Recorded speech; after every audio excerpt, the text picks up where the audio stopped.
سورہ المائدہ آیت نمبر 78، 89 اور 80۔ ترجمہ: جو لوگ بنی اسرائیل میں سے کافر ہو گئے ہیں انہیں حضرت داؤد و عیسیٰ ابن مریم کی زبان سے لعنت کی گئی۔ یہ اس بنا پر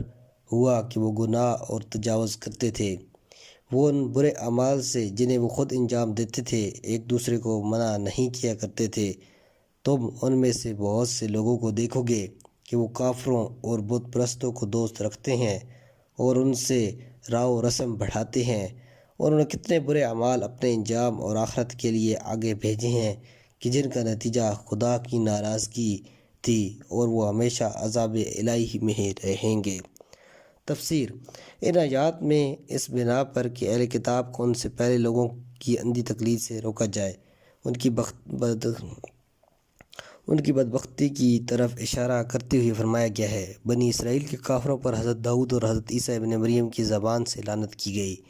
اور ان دو بزرگ انبیاء نے خدا سے درخواست کی ہے کہ وہ انہیں اپنی رحمت سے دور رکھیں۔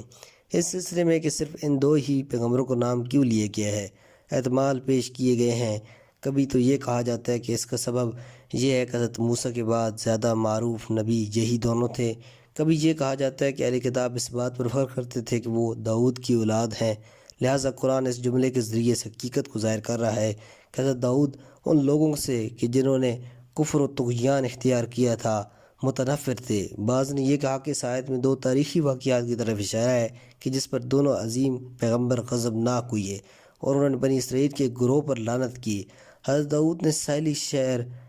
ایلا کے ساکنین پر کہ جو اصحاب سبت کے نام سے مشہور تھے، ان کا قصہ سورہ اعراف میں آئے گا، اور حضرت عیسیٰ نے اپنے پیروکاروں میں سے اس گروہ پر لعنت و نافرین کی کہ جنہوں نے آسمانی معاہدے کی نازل ہونے کے بعد بھی انکار و مخالفت کی راہ اختیار کی رکھی۔ بہرحال اس آیت میں اس حقیقت کی طرف اشارہ کیا گیا ہے کہ نسل بنی اسرائیل سے ہونا یا حضرت عیسیٰ کے ماننے والوں میں سے ہونا کسی کی نجات کا باعث نہیں ہوگا جب تک کہ ان کے اعمال کے ساتھ ہم آہنگی نہ پیدا کی جائے، بلکہ خود ان انبیاء نے ایسے افراد سے نفرت کی ہے۔ آیت کا آخری جملہ بھی اس مطلب کی تائید کرتا ہے اور یہ کہتا ہے کہ نفرت و بیزاری کا یہ اعلان اس بنا پر تھا کہ وہ گناہگار اور تجاوز کرنے والے تھے۔ اس کے علاوہ وہ لوگ کسی طرح بھی اپنے لیے کسی اجتماعی ذمہ داری کے قائل نہ تھے اور ایک دوسرے کو غلط کاری سے منع نہیں کرتے تھے، یہاں تک کہ ان میں سے نیک لوگوں کا ایک گروہ خاموشی سے اور سازشی انداز میں گناہگار لوگوں میں عملی طور پر شوق پیدا کرتا تھا۔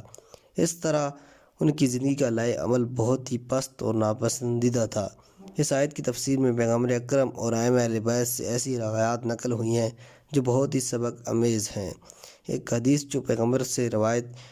ہوئی ہے منقول ہے: تم ضرور امر بالمعروف اور نہی عن المنکر کرو، نادان اور جاہل لوگوں کا ہاتھ پکڑو اور حق کی طرف دعوت دو، ورنہ خدا تمہارے دلوں کو ایک دوسرے کی مانند کر دے گا اور تمہیں اپنی رحمت سے اسی طرح دور کر دے گا جس طرح سے اس نے انہیں اپنی رحمت سے دور کر دیا تھا۔ ایک دوسری حدیث میں امام جعفر صادق علیہ السلام سے اس آیت کی تفسیر میں منقول ہے: یہ گروہ جن کی خدا مذمت کر رہا ہے ہرگز گناہگاروں کے کاموں اور ان کی محفلوں میں شریک نہیں ہوا کرتے تھے، بلکہ فقط اس وقت جب کہ ان سے ملاقات کرتے تھے تو اس کے ساتھ خندہ و پیشانی سے پیش آتے تھے اور اس سے مانوس تھے۔ بعد والی آیت میں ان کے ایک اور غلط عمل کی طرف اشارہ کرتے ہوئے فرمایا گیا ہے: قرآن میں بہت سوں کو دیکھو کہ وہ کافروں کے ساتھ محبت اور دوستی کی بنیادیں استوار کرتے ہیں۔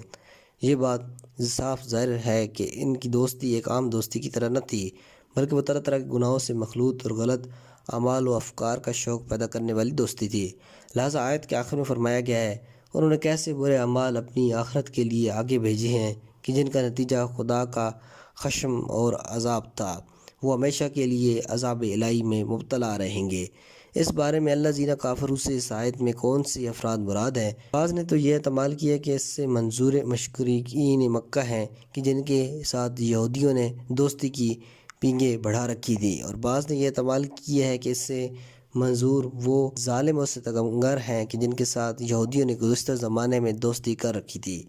وہ حدیث جو امام باقر سے اس سلسلے میں وارد ہوئی ہے وہ بھی اس معنی کی تائید کرتی ہے۔ آپ علیہ السلام فرماتے ہیں: یہ گروہ ایسے لوگوں پر مشتمل تھا جو جابر بادشاہوں کو دوست رکھتے تھے اور ان کے ہوا و ہوس آلودہ گناہوں کو ان کی نظر میں اچھا کر کے پیش کرتے تھے تاکہ انہیں ان کا قرب حاصل ہو اور ان سے ان کی دنیا سے بہرہ ور ہوں۔ اس میں کوئی امر معنی نہیں ہے کہ آیت دونوں ہی معنی کی طرف اشارہ کرتی ہو، بلکہ ان معنی سے بھی بڑھ کر عام ہو۔ السلام علیکم ورحمۃ اللہ۔